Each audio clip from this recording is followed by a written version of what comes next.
levantamento. Bola passou, Piquerez. E o Daronco vai marcar. Pênalti.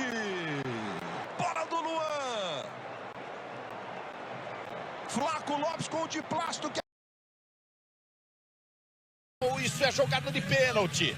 Luiz Flávio no apito, o Wagner Ruey na salinha do vídeo. E atenção, Brasil! Pênalti pro Palmeiras! Veja aí de novo a chegada do Everton Ribeiro. Richard Rios com ele. O tranco que o árbitro entendeu legal. Ok. Sávio, recomendo revisão possível pênalti.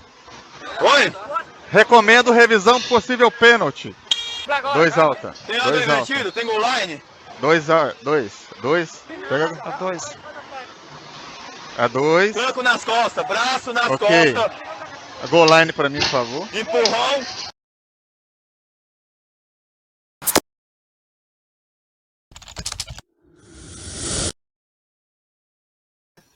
Não preciso falar nada porque as imagens falam por si só, né? Como mudam as interpretações, né, dos árbitros brasileiros de acordo com as necessidades, né? Ficou claro que quem não chora não mama e porco mama muito, né? Porcos mamões. Então, fica aqui o pedido para que Marcos Braz, Bruno Spindel, Juan, Fabinho Soldado, tem uma galera aí que tem bastante gente aí no Departamento de Futebol do Flamengo, que pode vir aí, tem apresentação amanhã, inclusive, pode aproveitar para reclamar também, porque já vimos que basta reclamar que não tem pênalti marcado contra, não tem, né, não tem expulsões, não tem nada. Basta reclamar, quem não chora não mama. E quem chora mama muito. Isso é Brasil, o futebol brasileiro é o ideal, é o perfeito? Não é, mas é aquele negócio da bomba atômica, né? Se o seu vizinho tem, né, você tem que ter também, porque senão você vira escravo na mão dele. Então, não é o ideal, mas temos que ir reclamar institucionalmente, né, pelo erro claro da arbitragem ontem, que prejudicou o Flamengo, e poderia estar aí com 2 pontos a mais, por um erro bizarro da arbitragem, não está, né, um erro absurdo. E aí são 3 oportunidades, olha de novo aqui, ó. Vê de novo aqui, 3 oportunidades. Veja aí de novo. 3 oportunidades. Luiz Flávio no apito, o Wagner O VAR no vídeo. chamou. E atenção, O VAR chamou nesse lance. Nem promissor. O VAR chamou Ok. nesse outro lance também. Sávio, recomendo revisão possível pênalti. Oi? Recomendo revisão possível pênalti. Recomendo revisão. Ontem falaram, não, porque o VAR considerou que o juiz estava próximo. Contra o Grêmio, não estava? Campeonatos anteriores. Campeonatos anteriores. Esse foi o campeonato, ó. Bola passou, Piquerez. Eu acho até que esse foi menos claro de todos, o juiz marcou na hora, né? Pênalti. Olha aí. Piquerez. Olha aí. Olha o Luan. Levantamento. Como é que o Luan se atira, né? E aí é pênalti. E aí no lance do Flamengo, ó, Piquerez se atira. E aí no lance do A Flamengo, chegada do Everton Ribeiro. Richard mais claro do que contra o O Botafogo. tranco que o árbitro entendeu legal. E aí nada, né? Esquisito isso. Mas enfim. Logo depois, poucos dias depois, de uma reclamação de um auxiliar do Palmeiras sobre falta contra o Palmeiras. Aliás, o Palmeiras já tem muitos lances a favor dele, né? De pênaltis, de vários esquisitos, desde a época lá de 2018, aquele mergulho do Daverson contra o Avaí, aquela coisa bizonha, que na entrevista ainda declaradamente, descaradamente, fala que ele se jogou e que era obrigação dele se jogar. Se o árbitro marcar, tá beleza. E desde então nunca parou, né? E contra o Flamengo ao contrário, né, do que o pessoal fala aí, contra o Flamengo ao contrário, temos desde 2019 aquele pênalti claríssimo sobre o Lucas Silva, que o VAR até hoje não mostrou a imagem que mostra claramente, segundo o VAR, que ele se jogou, enquanto todos nós ficamos com a imagem claramente que ele foi derrubado e até hoje o pênalti não foi marcado. Mas tem gente que fala que é tudo pro Flamengo. Esses chorões, os anõezinhos zangados falam isso, né? Ontem o Flamengo 1-1, não podemos também, né, tirar o foco por causa do erro da arbitragem, do fato do São Paulo ter dado uma domenequeada aí, inventou um time maluco, com os pontas abertos colados nas laterais, né, sem nenhuma movimentação pelo meio, sem nenhuma, né, uma criatividade, 4-1-4-1, né, que ficou meio perdido. Botou o Luiz Araújo, né, sem entrosamento nenhum. O Luiz Araújo não viu a cor da bola. Coitado.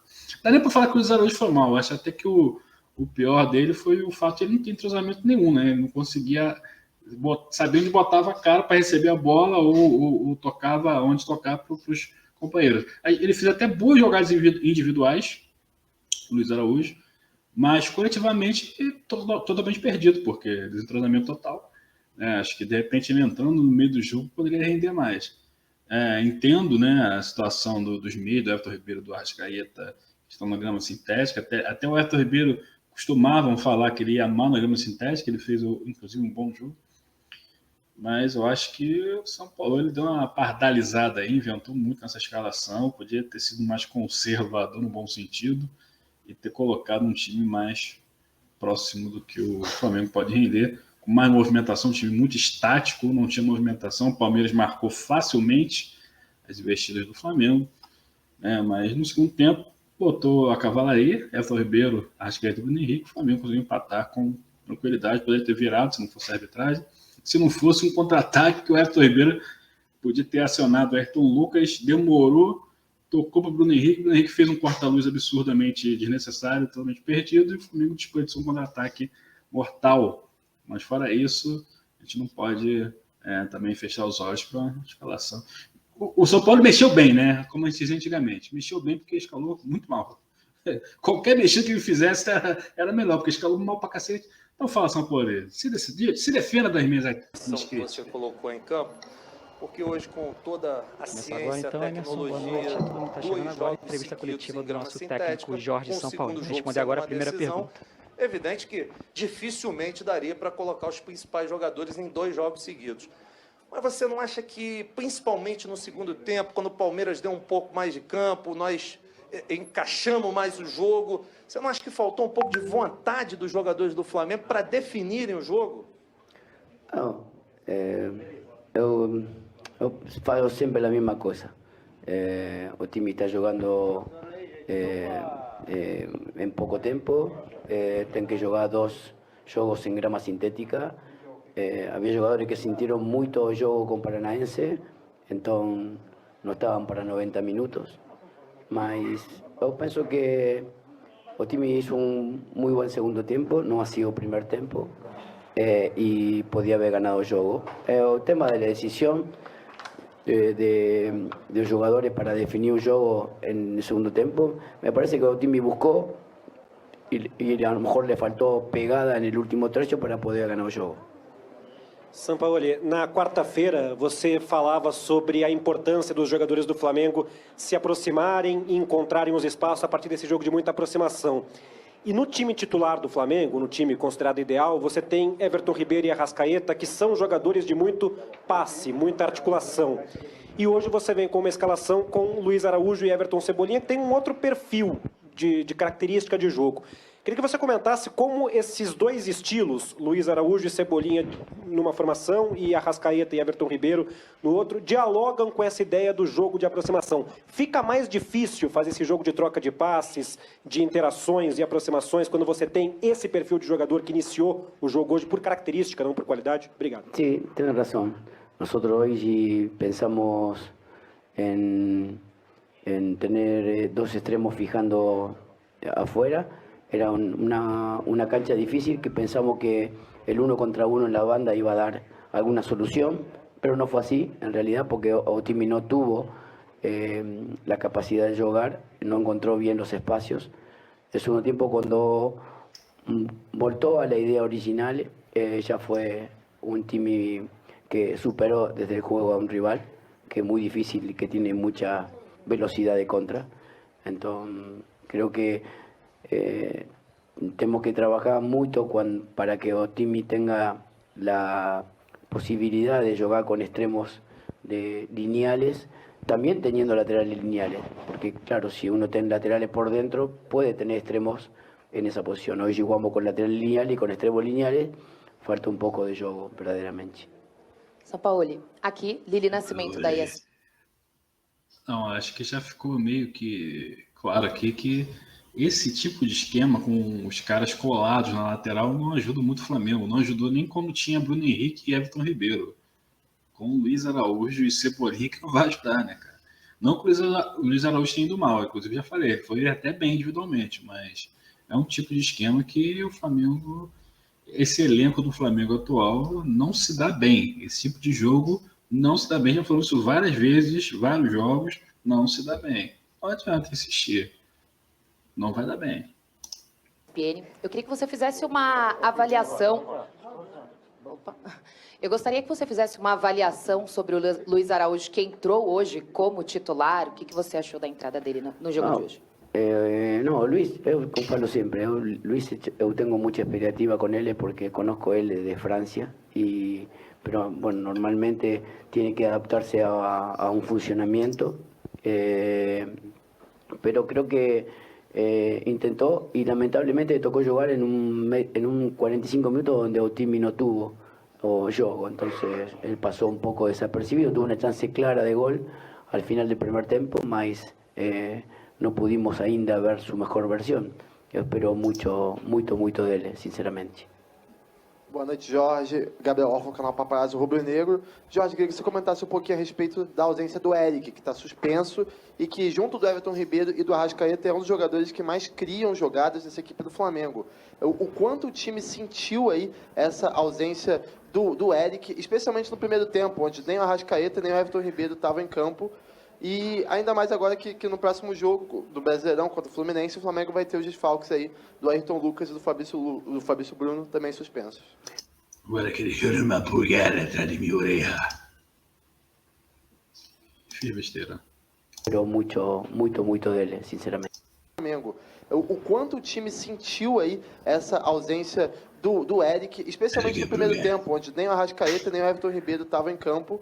E ainda mais agora que no próximo jogo do Brasileirão contra o Fluminense, o Flamengo vai ter os desfalques aí do Ayrton Lucas e do Fabrício Bruno, também suspensos. Eu penso que Pulgar nos dá muita coisa desde o jogo, mas hoje ele não estava para jogar por suspensão, então jogou Thiago nessa posição, que é um jogador que se mueve mucho más que Pulgar y bueno, pero Flamengo tiene que tener jugadores preparados para cuando falte uno. Ahora falta Fabricio y Ayrton, como se fala, y tendrá que jugar otro jugador. Seguramente primero tenemos que preparar el juego de un sintético de Paranaense, que va a ser muy difícil, y seguramente después pensaremos ya en el partido de Fluminense de fin de semana. Sampaoli, boa noite. Mauro Santana, do canal Mauro Santana. Já projetando, inclusive, esse confronto de quarta-feira, lá em Curitiba, o que esperar de 3 jogadores que ainda não estiveram à sua disposição para o confronto de hoje? Gabigol, Léo Pereira, ambos entregues ao departamento médico que não conseguiram se recuperar, e o Alan, que será apresentado na segunda-feira, se ele já pode, inclusive, ser aproveitado e se já há uma tendência até de viajar para a capital paranaense. Sí, son jugadores que uno espera recuperar para cuarta-feira y tenerlo dentro del plantel. Alan está haciendo un trabajo duplo para ponerse en forma y vamos a testear él segunda y terza para ver si él puede ayudar a gente algunos minutos, mas uno espera tener a todos los jugadores a disposición para jugar esa final que nos daría la posibilidad de pasar en Copa do Brasil. Professor, boa noite. Queria te perguntar se você sentiu no ambiente do jogo algum termo de pressão, de arbitragem, porque seu colega, por exemplo, Abel Ferreira, não vai dar entrevista hoje, como nenhum jogador falou, nem no intervalo, nem na saída. Isso porque o auxiliar do Abel disse que há um sistema contra o Palmeiras. Cara, com esse problema da CBF e do Palmeiras. Estou te perguntando se você sentiu que isso trouxe algum ambiente de pressão a mais, de pressão externa, depois dessas declarações tão recentes do jogo contra o Flamengo, por favor. Parece que o sistema estava dormindo nesse jogo, né? Porque se existe isso aí, marcou um pênalti escandaloso. Ainda teve outros lances reclamados, né? Eu até discordo de alguns, né? O pessoal, teve gente pedindo a expulsão do Luan, né? Porque subiu junto com o Bruno Henrique. Quando desceu, o Luan acabou pisando no Bruno Henrique. Acho que o lance foi acidental, até porque o Luan é um jogador que não tem assim, tanto histórico de violência descarada. Não é um jogador super leal, mas também não é um jogador também com essa... Não é o Felipe Melo, né? Então acho que foi um lance acidental.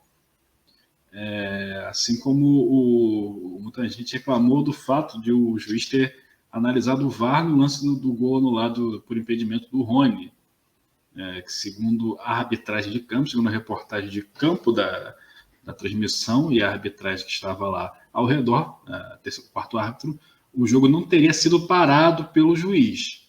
O jogo não tendo sido parado pelo juiz, ele tem que ser revisado pelo VAR. É o protocolo normal. E o Flamengo está querendo reclamar disso. Acho que a reclamação correta seria sobre o Bandeira, por ele ter apontado o impedimento.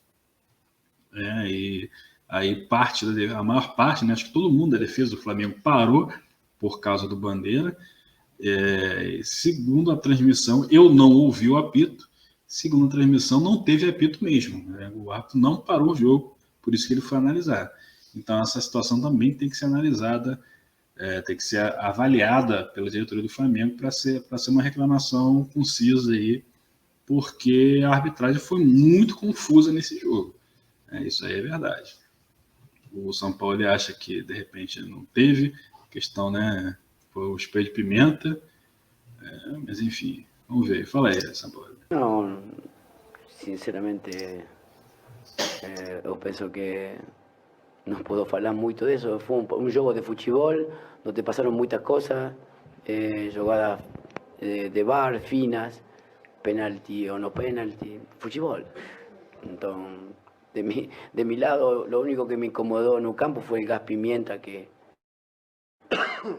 me afectó el hoyo. No, además, yo desde mi lugar falo siempre de que el fútbol te da, te quita, normal, para mí.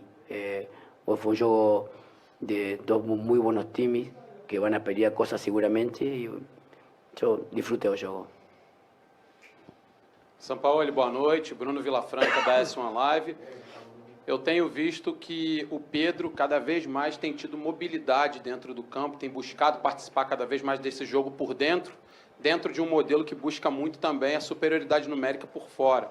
Queria que você explicasse esse processo que o Pedro vem passando com você para essa melhora, né, visível do Pedro na questão da mobilidade e participação dentro do jogo. Obrigado. Sí, ele está tentando aprovechar espacios, generar superioridad por dentro para aprovechar ventaja por fuera. En proceso de un delantero que está más acostumbrado a hacer un fixo en el área, pero como un jugador que tiene mucha técnica, él puede salir de ahí y jugar y nos puede dar superioridades. No fue así en el primer tiempo porque Otimi no tuvo una buena lectura en la salida, era un 4 contra 2 en salida que teníamos que haber pronunciado mucho más y así empezar a generar eliminaciones del inicio y se incomodó el juego. Pero creo que Pedro va avanzando en esa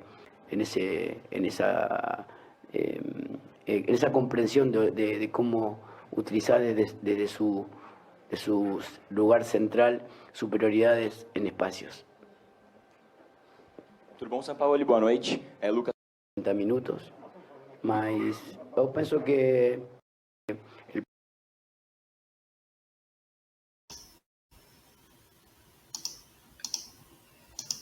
Apertei errado aqui. Essa questão do Pedro, cara, o Pedro teve muita mobilidade, mas o Pedro jogou nada. Foi os piores jogadores em campo. O Pedro irritou. O Pedro teve 2 bolas que ele podia ter tentado cabecear, que ele preferiu deixar a bola passar para tentar dominar. Dentro da área, pequena área. Então, assim, essa questão da mobilidade do Pedro é uma dualidade, né? Ele tá saindo bem da área, mas dentro da área não tá fazendo nada. Ele tá irritante. Os piores jogadores do Flamengo nos últimos jogos, jogou mal contra o Atlético Paranaense, jogou mal contra o Palmeiras. Tem mobilidade? Tem, mas não tá produzindo nada pro time. O centroavante, como dizia Romário, o centroavante vive de gol, né? O atacante vive de gols.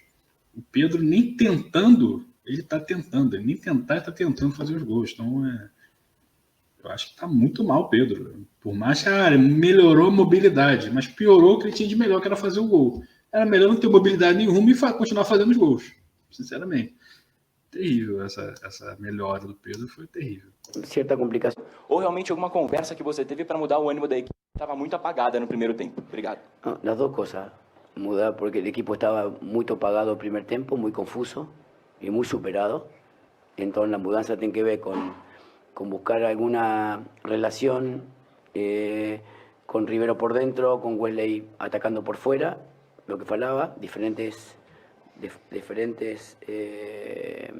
canales para generar diferentes vínculos y así generar mejor la derecha y después también pasó en la izquierda.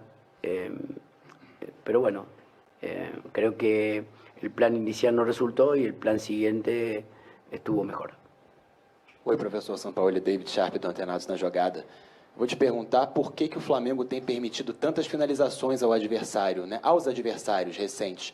Não só hoje, como também até o próprio Atlético Paranaense finalizou quase tanto quanto o Flamengo, mesmo com tão pouca posse de bola. Isso vem sendo uma rotina. Como evitar isso, né? Porque imagino que você reconheça que é um problema do sistema defensivo do Flamengo.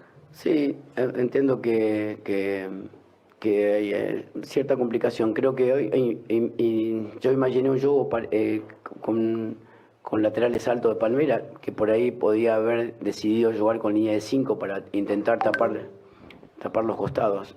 Mas la verdad es que con el 4-1-4-1 no pudimos tapar esas relaciones por los costados y generaron mucho cruzamiento. Entonces, un tiempo con el control del juego no se vio tanto eso, porque el dominio fue venenoso. Entonces, pasa mucho por quién domina o quién no domina.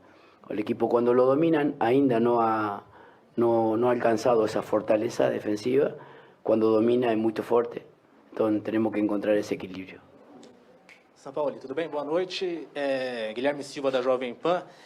Como está a situação do Alan, né? Um jogador que chegou recentemente, se recuperando ali de uma lesão na coluna. O torcedor tem uma expectativa para a estreia dele. Como é que está a situação dele? E se o Flamengo tem uma previsão para que ele seja relacionado pela primeira vez? No, él está recuperándose, él está inactivo debido a una inactividad, más de su lesión que está recuperado, es su inactividad, entonces está trabajando en horario duplo para generar, recuperar. Yo pienso que vamos a tentar que él llegue cuarta-feira para ayudar a Otimi algunos minutos y bueno, y a partir del fin de semana que ven, contar con él algún tiempo más. Professor, última pergunta aqui. Boa noite, São Paulo. Esse é o Marinho da Litoral News. Eu senti que o Ayrton estava um pouco cansado na segunda etapa. Em certo momento, ele até conversou com o senhor. De fato, ele pediu para sair. E se você se preocupou com o contragolpe da equipe do Palmeiras, que vinha com força pelas costas dele? Sí, sí. Bueno, normal. Todo Otimi estaba... Cuando fui la alineación de Otimi, inclusive falé con Arrascaeta, con Rivero. Teníamos dudas también de algunos jugadores porque o sintéticos diferentes y bueno, teníamos que tratar de llegar a cuarta-feira sin tantas incomodidades. Entonces, él sintió mucho al final del juego, mas ya no teníamos mucho más cambio, entonces tuvimos que dejar a él más. Creo que Otimi hizo un esfuerzo enorme cuando fue superado y también cuando superó al rival, entonces fue un partido exigente. Creo que hoy las dos colectivas fueron mías. Muita pergunta. Las dos mías. Obrigado, professor. Isso aí, Sampaoli. Só tem pergunta para você. O Abel Ferreira não pode falar nada porque a Leila não deixa. É isso aí, continue com a gente. Você quer potência sobre isso? Se inscreva no canal, deixe seu curtir, porque isso aqui é Flamengo Vale.